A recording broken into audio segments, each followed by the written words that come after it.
What's up? What's up? It's not just black and white. I'm your girl, Whitley. And this is Rain. And we are coming to you live from It's Not Just Black and White. And I have a guest I'd like to present. We do have a guest on our show today. None other than the Lord Landon Michael, aka my best friend, aka my cousin. Hey! Thank y'all for having me. Yes, absolutely. Thank you for coming on. So we want in this conversation today, we want to create a safe space where you can where we can use our platform and we can discuss different topics. It may not always be what you agree on, but it's everybody's truth coming from everybody's community, and it's open conversation. So feel free to like, comment, share, and subscribe to our channel. So the first question we do want to ask Landon. Do you think that it is appropriate to have the lbgtq plus community in movies, in books, for children? Is that acceptable? Is that appropriate? What is your view on it? Well, I think the first thing that comes to mind for me is what would be the purpose of removing them from it or not including them into it, you know? And I think a lot of people feel like that's going to be the influence that may convert children to being homosexual. But this is the thing that, I just recently said to someone is that growing up, I didn't have any gay influences. I didn't have anyone on TV that looked like me or that acted like me. So I had no reference to go on. So all I was fed was heterosexual TV. Well, did it convert? It didn't, you know? Mm-hmm. Yeah. Because I had recently had a conversation with someone, and we were having the same conversation about, uh, LGBTQ plus being in movies and books and stuff, and I was like, well, what is the? I was saying, some people were saying, why it felt like it was pushing the agenda, like pushing it onto their children. And then uh, the a young man who is a part of the LGBTQ plus said, like you just said, he always has been that way. So it wasn't going to be a movie or a book that made him, oh my gosh, I'm this way. But not only that is, it like you said, and it movie showed heterosexual relationships. It showed, Cinderella and the Beast. They were together. So why is it that we can't show everybody and what they feel and how they feel? So it was a different outlook to hear both sides of the perspective of well, why is this? But well, why isn't it? So yeah. I actually have a question. Um, how do you feel if, there's a family that wants to raise their kid, and that's just not something that they want to expose to them at a young age because maybe they don't feel it's appropriate, maybe they just feel like it's too much. How does that make you feel, and what would you say to that type of family? Well, I think not exposing them to the community would be depriving them of preparing them for life. Because at the end of the day, the LGBTQ plus community is always going to be a part of their life. It's a part of their world. We may have different communities, but we are part of one world. And I think it teaches intolerance and it pushes it under the rug to where when their kid does get of age and is exposed to the world, maybe in school or in college, wherever in their life, they don't know how to handle that situation. Like, how do they treat this person? Who is this person? I've Mm-hmm. never known of a person like this. So, how do I respond to this? And a lot of times, when Mm-hmm. people are feel like they've been backed into a corner by not knowing how to deal with a situation, then anger happens, hatred happens, and things like that that no one should have to face. I think that it is important to be honest with your children, just as we prepare them for life in every situation, prepare them to be tolerant, to prepare them to know that these people are in our lives. We are here, and I shouldn't say these people, but this community exists, and these are people. These are still humans. That's what we need to remember, is that Mm, they're still humans. And I think mm-hmm. and I think we over Oh, go ahead. we over sexualize homosexuality. It's all about the sex for everyone. It is about the sex, and that is it. Um, but there is so much more, and I think what we've seen in life, being able to have gay marriage and now adopting and things like that, people are understanding. But then when I see laws passed in like Oklahoma and Tennessee, now they're starting to pull human rights back, Hmm. and it's a dangerous time for the community for sure. Hmm. Do you feel like if a family wants to, that let's say doesn't agree with it, but wants to, um, but if they are going to be exposed to it, do you think it's appropriate to more so have more education on it in the sense of talking about having conversations, or putting it in a children's book and a movie versus the parents not talking about, or maybe someone from that community not talking about? Because you know how sometimes even heterosexuality, we watch these love story fantasies on TV, and sometimes we even start to believe like, oh, one day that will happen to me. But love is not perfect. Like, there is ups and downs. So how would you say is the best way to expose a child to something like that um, when the family doesn't agree with it? This is the thing that I think of when you bring up love. Honestly, when we Hmm. look back in history, the only love that has never been challenged has been a white male and a white woman.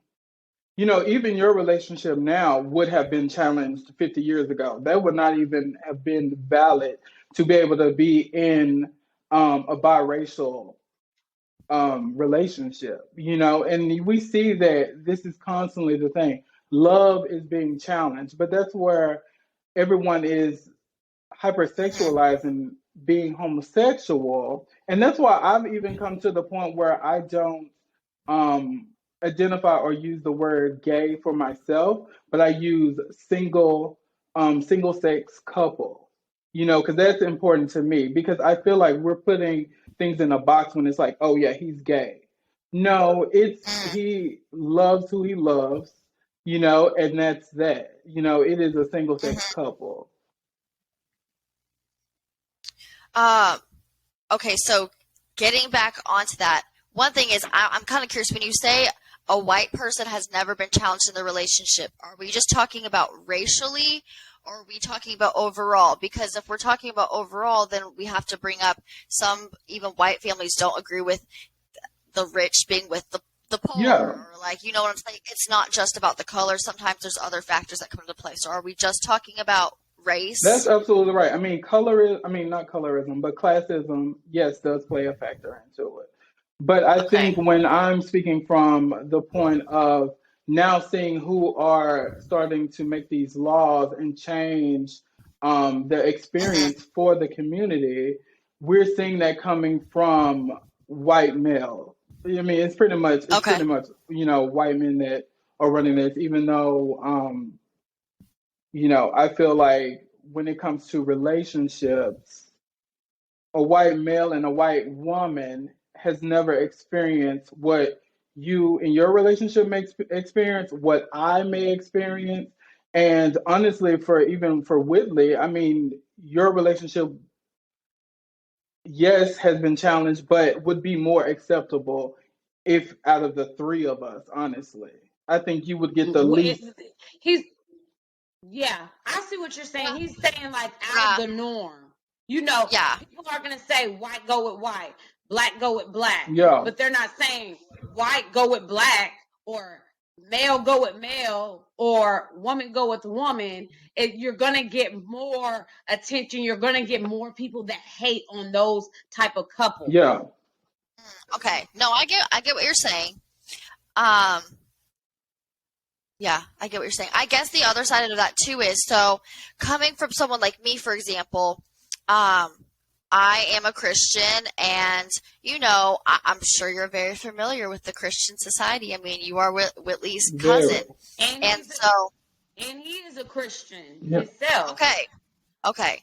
So the Bible talks about this, and so from my standpoint, how would you say, if I'm raising my kids a certain way, how would you say that I should expose them to this? What would be the right way to do it? Well, you can definitely have your beliefs as to what is right and wrong. That's your moral compass in life. Yeah. Everyone has a different one. Yeah. That Right. is totally fine. But when it comes to teaching your children how this experience of life is going to be, and to tolerate other groups of people, because at the same time, I mean, going back when slave owners used to use the Bible to control slaves, how did we break away from that? Yes, that can be a belief, but at the same time, you should be aware that you exist with other humans. Everyone's going to be different, So still treat them just as, Okay, I see. Yep. still treat them as you would in love, just like the Bible says. But then love thy neighbor. Still do that, but you can still have your belief. It's not for you, but it's for them, and that is their life. So you're saying love the gay person, but don't be homophobic. Absolutely. Don't treat them like they're Don't nothing. teach hate. Right. Don't teach hate from that scripture. Know that there's love behind it too. Yeah. And I just want to hit on that too, because I feel like in the Christian community, there is a lot of judgment there's a lot of judgment. And I'm a Christian. Landon, you're a Christian. Rain, you are a Christian. And the biggest thing that God teaches is love. Yeah. And there's nothing in me that wants to look at Landon or look at Rain, look at you guys and say, oh, you're doing A, B, C, and D, or, that is my job on this earth is to love people. And you love me and I love you. There, like you said, Landon, you made a good point. You have more characteristics than, your sexual orientation. Yeah, absolutely. You're an amazing person. You love people wholeheartedly, and you give with a giving heart, and that is what I love about you. And that's what people need to realize is love that person. It is not your job or anybody's job to have anything to say about what this person does or try to control what this person does or what that person does, because that's not your job. Yeah. You are not here to say anything about the next person. That's not your job to do. Okay. That is his job to do. Okay? My job is to love you and love you and treat you the way you want to be treated. Like you say, we may not agree with whatever lifestyle, whoever does what, but that's not my job. My job is to love that person. And I will be honest here too. A lot of times in the Christian culture, they'll say, God's the only judge, but on earth we were also here to hold each other accountable. But I think with holding each other accountable, it does not mean pointing out each other's flaws, because get the sty out of your own eye before you're going to start pointing out someone else's little flaws. But I think holding each other accountable means there's much more than your sexual orientation. Like you were saying, I think it's holding each other to the accountability of what we believe. So we might not all have the same beliefs, even in the Christian, circle, but hold each other to that standard and point each other in that direction without all, the hate, the judgment, the control, manipulation. That's what turns people off about Christianity. Yeah, absolutely. Mm-hmm. So, Landon, and I want to get on to these questions real quick. So, and yes, I took notes because I'm here to educate myself. Okay. And I want to know more, and I'm sure the audience wants to know more.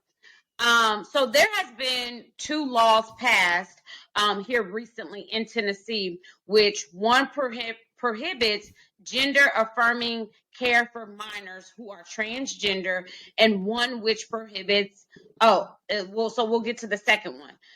We'll get to the second one next. But basically, what the first one is saying is, doctors, can't perform any gender changing or anything like that to minors, or can you kind of elaborate, one, on what that is, and two, how do you feel about that, and what advice would you give people or minors that are going through that? Yeah, absolutely. I mean, I'm not of the trans community, but there is, we are all still one community, and it's very important for these youth to be able to be who they are, and and this is why it's called gender affirming surgery, which is it's affirming who they really are internally, in their heart, in their spirit, in their mind. This is who they are. It isn't just because of a sexual let's see, a sexual deviance that they want to be, now they want to transition to a woman or transition to a man. And it's really putting young trans teens in danger, honestly, because also, just like Tennessee, Oklahoma has also tried to pass a bill which is actually called the women's, wait, hold please, the women's Yeah, bill see, that's of what I'm saying. I the don't understand. Women's Bill of Rights Act. And what that says is that women or anyone that is trans woman cannot use the facilities of a woman, cannot use the locker rooms of a woman. So that puts her in a place around a whole bunch of men, and that puts her in danger. And then also, if they ever are convicted of a crime, they are not allowed to be in a women's prison. They must go to a men's prison. And Wait, is this if a man transitioned to a yes, woman or a woman transitioned to this a is man? if a man transitions to a woman, a trans woman. Okay. Yes. So do you really like being that teen and already trying to figure out yourself and your life and find that confidence there? And then for the state to tell you, no, the way you feel is incorrect. Who you think you are is Mm. incorrect. And we don't acknowledge it, we don't validate it. You are a male, and we're going to put you in these dangerous situations to be sexually assaulted by a male, possibly. Because what if Yeah. this young trans girl has to go to the men's locker room and say she has had some type of surgery, and now she's forced to undress in front of boys? What woman has been put in a situation to undress in front of boys and it's okay? I doubt that anyone that are making these laws would ever put their daughters in that situation. Hmm. So, like, what about just getting back to like the minors Yeah. portion of it? How does a minor make a decision like that? So, like, it's so large and yet so young. It's a big decision, and it's not reversible, to my knowledge. Yeah. Because Correct? some would argue that kids, like minors and stuff, they're too young. They don't know what they want. They Well, don't know who and they are yet. they could be influenced by people at their school. They, other peers. They could be influenced by someone older than them. They sometimes teens. We all know we've been there. Have had a lot of hormonal. Like, we just make crazy, irrational decisions. So why should a teenager be able to make that type of Well, decision? that teenager doesn't make that decision just by themselves. There's like multiple steps to actually getting surgery. One, you have to go through therapy. And then also, two, as a teen, your parent would have to co-sign on this transition.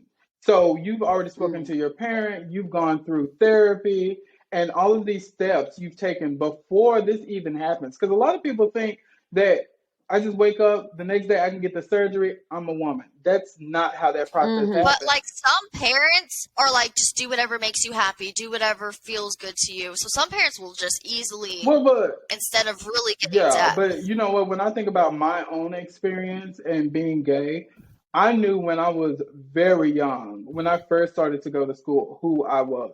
It may not be who I showed to my friends and family, but inside, internally, I felt that from the beginning. It was always there, and it's always been present in my life. It isn't just something like what we were talking about earlier. The reflection of media has influenced me to be this person. It wasn't that at all. Mm.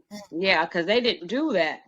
You didn't have that to go off of. Yeah, I mean, I had Okay. Ninja Turtles, Power Rangers, G.I. Joe. Like, I had X-Men, all that stuff. You know what I mean? It's like those are outward influences. We really have to make sure that we take time for ourselves internally, and it's so important. I think our community has to do it because we are trying to figure out who we are at a young age, and nobody wants to discuss it with us. There's not a safe place to like really just talk about how you're feeling. So it's really Mm-hmm. a uphill battle for so many teams. So I'm gonna be so like yeah, transparent. This is something, I'm not gonna lie, it is something where I feel very conflicted. Like I'm almost be like disagree or agree to yeah. disagree because I'm like, it's such a big decision, and You I would talking about at a hate young age? Are you talking about at a young yes, age making yes. that Well, but I decision? think I'm teams, just I like, think teams already make those big decisions, especially for women. I mean, say that you are 16 and you become pregnant, like you have to make a big decision there. So who's to yeah. say? So then we get on that point of, okay, so then you shouldn't be able to have an abortion. Now we're taking that right away from you because you're too young to make that decision. Mm-hmm. Mm-hmm. No, this I agree, and you know what? This is really good. I have to wrap it up only because we're running out of time. But I do want to ask this question, Landon. Um, what like you said, you were born, you felt like this was you all the time. So with this being you, I know you were raised with a Christian belief. What's your stance on being single sex and being a believer? Well, that's the thing. I definitely have a super, super, super big spiritual relationship with God. I no longer use the Mm-hmm. channel of church to do that, and I feel like that's the important thing for all of us is to really have that spiritualness. And I mean, I pray, I meditate, I speak to God on a regular basis, honey. He's probably tired of me tapping the line, honey, because I keep tapping it. But it's important to Mm-hmm. have that spiritual relationship because at times when we do go to church and we are listening to someone minister, it is that person's interpretation, and that's why it's very good for us to have our own, gather your own Relationship. knowledge and your own relationship with God and make sure you have that because I think that's the best thing to navigate this world with. Well, Mm-hmm. so I heard you say you're the one tapping on that line, and the Bible is up to everyone's interpretation. Do you feel like you're in the Word where you feel like you're hearing from Him too? Absolutely. I feel like, what do you Yeah. mean hearing from him? Like, Like, are you reading the Bible, like trying to gather all the knowledge as well? so just a little history on me. Like, we grew up as Jehovah's Yeah. Witnesses, and I honestly Okay. ministered. I was a pioneer where I ministered 40 hours a week in the field, preaching, reading the Bible. And yes, I am very well versed in the Bible. Uh But as huh. an adult, I have been Uh able huh. to have my own connection with him and pray for guidance. And that's the thing that we're all praying for is this Uh huh. guidance through this whole life. Mm-hmm. And I know that the path that I've been on, it's only him that has provided it for me. And by me listening to what he has said to me, not through someone else or someone else Bible thumping towards me and telling me what should have been done. No, my Uh huh. relationship with him has really been important for me to be able to navigate through this life. Because there's so many struggles, especially I mean, especially growing up as queer, like it is a lot to deal with. You don't only get it at home, you're getting it out in the streets, you're getting it out in the world. Mhm. So you need a little guidance on it, believe me. Let me tell you. Yes, yes, You're gonna need a little absolutely. you're gonna need a little Amen. amen up in here. Amen. Look, don't make me take Okay, y'all to well, church now we because I do. will take you to church. Look, come on now. Look, well, we do have to wrap it up. Lord Landon Michael, thank you so much for being a part of the Thank you. Thank Thank podcast you. today. y'all. You have great given us so much knowledge, so much information. We do appreciate you. Guys, please like, subscribe, comment, and hit the notification button so you can get notifications weekly about what's going on with us. Again, thank you, Landon, for coming on. Thank you guys, because you know what? It's really not just black and white. All right, we'll see you next time. Tune in. Thank you guys. Ciao. Thank you.